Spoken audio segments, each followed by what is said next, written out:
আমরা এই সমস্ত মানুষের কোনো পরিচয় জানতে চাই না। যারা ইসলাম নিয়ে কটূক্তি করবে, যারা রসুলকে নিয়ে কটূক্তি করবে, যারা আল্লাহকে নিয়ে কটূক্তি করবে, কোরআনকে অবমাননা করবে, তাদের কোনো ধর্মীয় পরিচয় আমরা জানতে চাই না। তাদের কোনো ধর্মীয় পরিচয় নাই, তাদের পরিচয় একটা, তারা ইসলামের দুশমন, তারা কোরআনের দুশমন, তারা রসুলের দুশমন, তারা আল্লাহর দুশমন, পুরা মুসলমানদের দুশমন, সে আমার জানের দুশমন।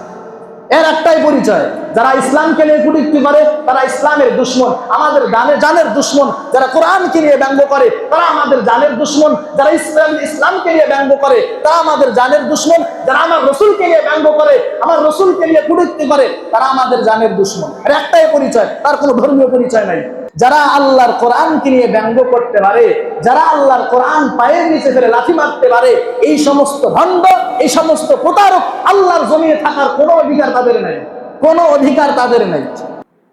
আপনারা গত কয়েকদিন আগে দেখছিলেন আমাদের কলিজার টুকরা কোরআনকে নিয়ে লাথি মারা হয়েছিল, আপনারা দেখেন নাই? দেখছেন? আপনারা দেখছেন সবাই। তো যে সমস্ত মানুষ আল্লাহর কোরআনকে নিয়ে ব্যঙ্গ করতে পারে, যে সমস্ত মানুষ আল্লাহর কোরআনকে পায়ের নিচে রেখে লাথি মারতে পারে, এরা মানুষ না, এরা মানুষ নামের জানোয়ার। এরা কখনো মানুষ হতে পারে না। আর এই সমস্ত মানুষকে যারা বাঁচানোর জন্য বায়তারা করে, এরাও জানোয়ার, এরাও জানোয়ার। কেন?